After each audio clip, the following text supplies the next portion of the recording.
Boar's Head deli meats. The outbreak has killed at least 9 people and hospitalized dozens more. 9 deaths, including one here in Florida, are now linked to a listeria outbreak involving Boar's Head deli meats. A number of deaths from a listeria outbreak tied to Boar's Head deli meats. Boar's Head deli meats has killed at least 9 people so far. In 2024, a government inspector walked into a meat processing facility in rural Virginia and wrote the following in his official report. Blood puddles on the floor, black mold around the hand-washing sinks, live insects crawling across surfaces where ready-to-eat meat was being processed, a rancid smell throughout the cooler. He filed a non-compliance report. The plant was told to fix it. Then he came back the next month and found the same things. He came back the month after that and found the same things again. Over a single 12-month window, government inspectors logged 69 separate violations at this facility, 69 official reports, 69 times the alarm went off, and 69 times the plant stayed open. The meat kept shipping, and the brand, whose entire identity was built on the promise of uncompromising quality since 1905, kept putting its name on the product. This isn't a story about a food recall.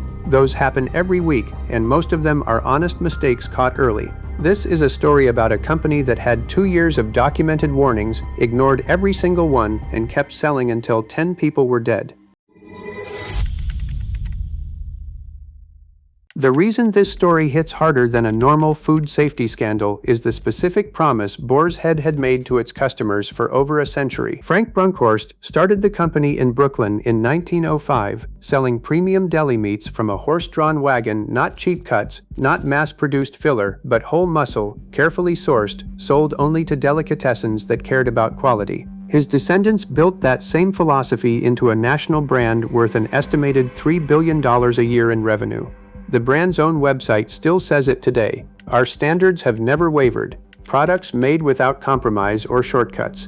If a product doesn't live up to our exacting standards, it doesn't carry the Boar's Head name. Simple as that. For generations of Americans, Boar's Head wasn't just a deli meat. It was the answer to, "Is this good?" It commanded a premium price precisely because that premium felt earned and trustworthy, which is exactly what makes what was happening inside one of its plants so hard to reconcile.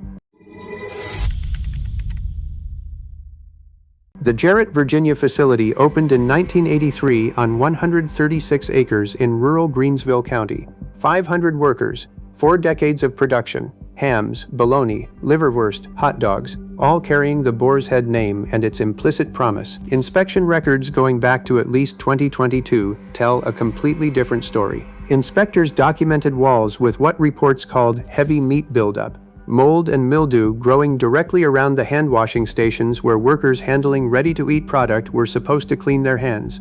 Condensation dripping from the ceiling onto exposed meat below, and when an inspector flagged one leak, a worker wiped it 3 times and it returned within 10 seconds each time. Blood pooling on the floors, a rancid smell in the cooler, and in the liverwurst production room specifically, the room that would eventually be linked to every death, inspectors found beetles, food residue, and product buildup on the machines, month after month. In June 2024, just weeks before the outbreak became public, a report noted flies entering vats of pickle brine, gnats on the walls, ants, a cockroach near the processing area. And critically, inspectors found that Boar's Head had no physical barriers separating the raw meat processing areas from the ready-to-eat sections of the plant. Equipment moved freely between both zones. A pallet jack used to move raw product around the facility was also traveling through areas where finished, packaged, ready-to-eat meat was handled. That detail matters enormously because Listeria monocytogenes, the bacteria that causes listeriosis, doesn't need much of an opening.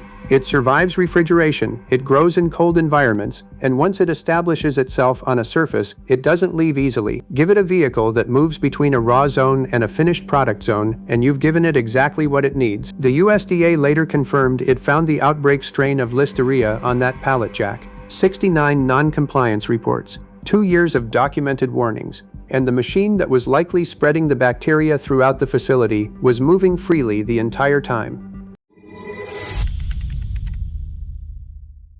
The first confirmed case fell ill on May 29, 2024. It looked isolated. By mid-July, the Maryland Department of Health was tracking a cluster of listeriosis hospitalizations and began pulling deli meats from store shelves for testing.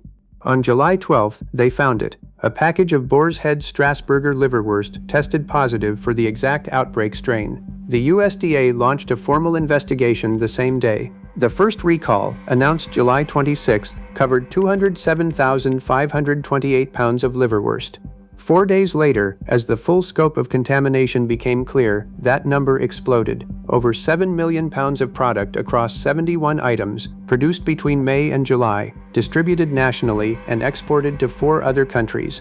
By November 2024, when the outbreak was officially declared over, 61 people had been confirmed sick across 19 states. 60 were hospitalized, 10 were dead. It was the largest listeria outbreak in the United States since 2011. One of the 10 was Gunter Morgenstein, an 88-year-old Holocaust survivor living in Virginia. Liverwurst had been his favorite sandwich.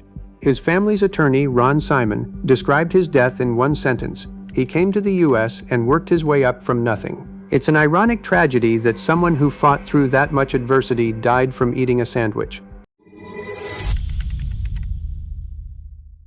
When something goes this wrong at a company this size, the standard response is to put a face on the crisis. A CEO addresses the public. Someone takes accountability. Boar's Head issued a single written statement, posted to its website, signed only as Boar's Head. No name, no face. No individual accepting responsibility. That silence makes more sense once you understand who actually runs the company, because it turns out that even people inside Boar's Head don't entirely know.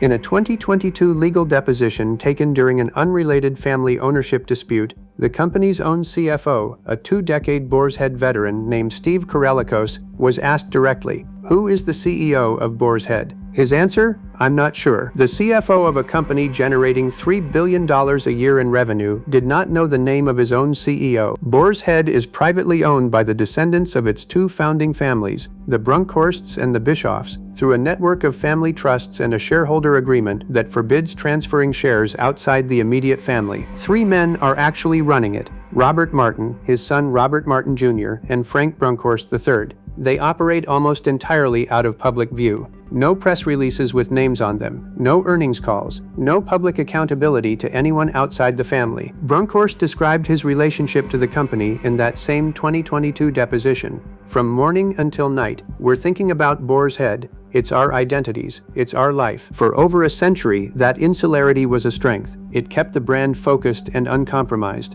But in the summer of 2024, being answerable only to yourselves meant there was no one else to ask why 69 inspection violations had been logged, and nothing fundamental had changed.